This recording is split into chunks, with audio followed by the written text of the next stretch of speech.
This story is part of a new collection about the women of the American Revolution.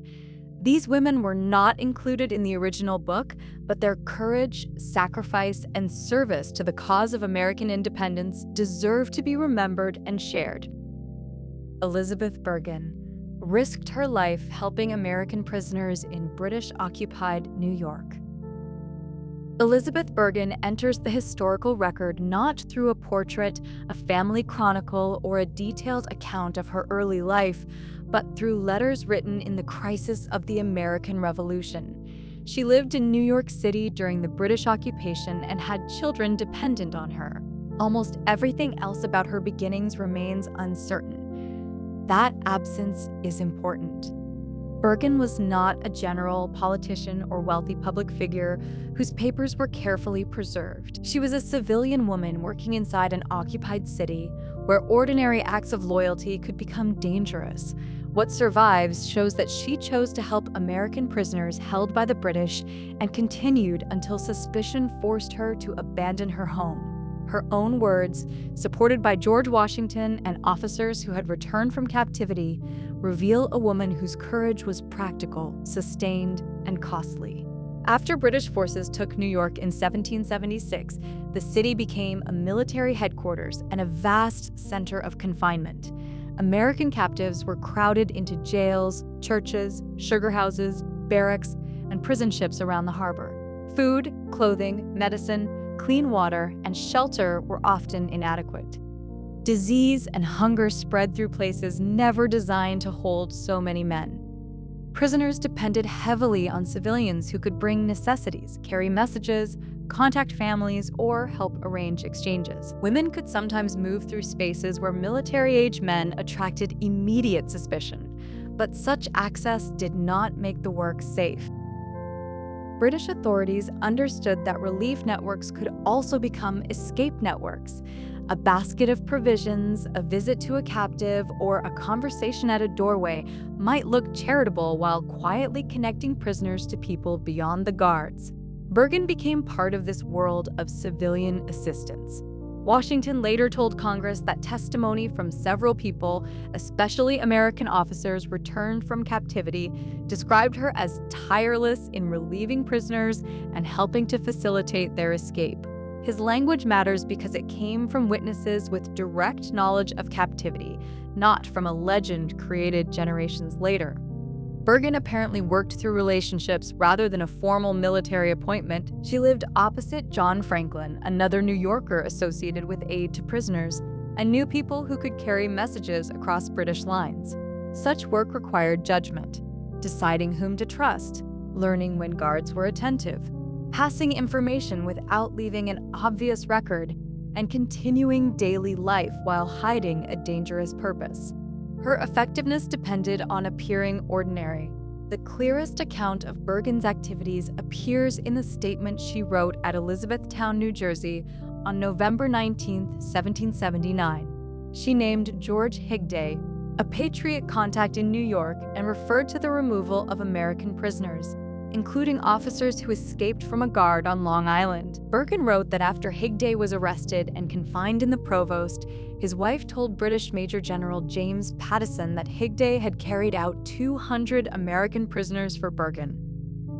The statement does not explain every operation or prove that Burgin personally led 200 people from a particular prison ship. It does, however, show why British officials considered her dangerous. Later accounts often compress the story into one spectacular mass escape. The surviving record instead suggests repeated assistance carried out through a network over time.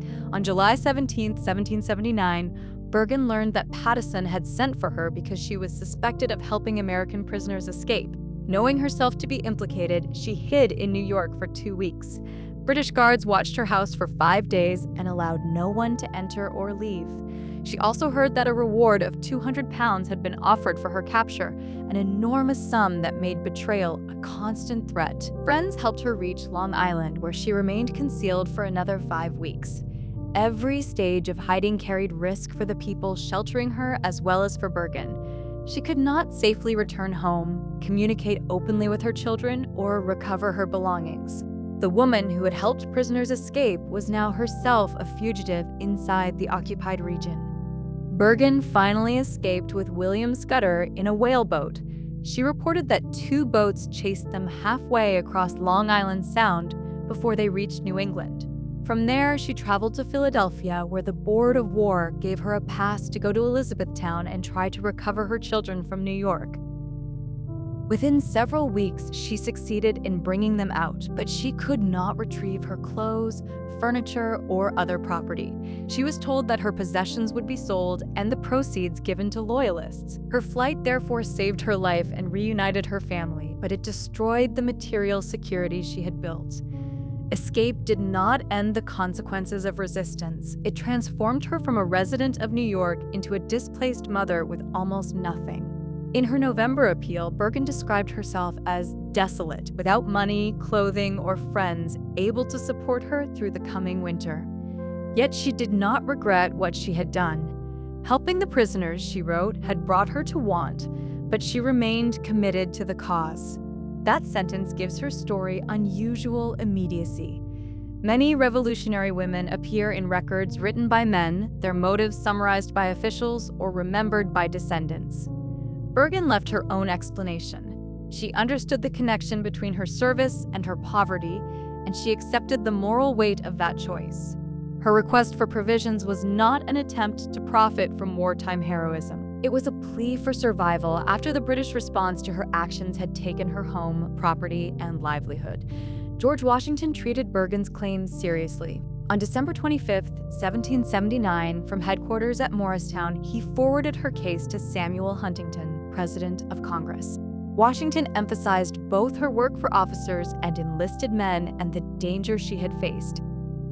He directed the commissary in Philadelphia to provide rations for Burgin and her children, while Congress considered further relief. Congress referred the matter to the Board of War, which provided rent-free lodging, and Burgin later received a pension paid through at least 1787. In March 1780, she wrote Washington again, thanking him while expressing a desire to find work and support her children without remaining a public charge. Her gratitude did not erase her independence. She wanted the means to rebuild a life. Burgin's history must be told with care because later retellings have added details that the surviving documents do not firmly establish. No verified portrait of her is known. The precise places where she visited prisoners, the methods used in each escape, and the exact number of people she personally assisted remain uncertain. Claims that identify her as a formal member of the Culper spy ring, or as the mysterious woman represented by the code 355, go beyond the strongest evidence. None of that uncertainty reduces what Washington confirmed. Burgin repeatedly relieved captives, helped facilitate escapes, drew British suspicion, and fled under distressing circumstances. Historical caution makes her achievement clearer, not smaller. Her courage does not depend on turning her into a fictional master spy. Elizabeth Burgin deserves remembrance because she recognized that prisoners were part of the struggle for independence. Soldiers who had surrendered or been captured still needed allies, and she used the access available to a civilian woman to become one of them. Her service required no battlefield command. It required food, messages, trusted contacts, concealed movement, and the nerve to continue while living under military occupation. When the network was exposed, she endured hiding, pursuit, exile, and poverty rather than abandon those she had aided. Washington's recommendation and Congress's support preserve official recognition of her sacrifice, while her own letters preserve her voice. In a war remembered for armies and declarations, Burgin's story shows that independence also depended on people willing to open routes out of captivity and accept the consequences.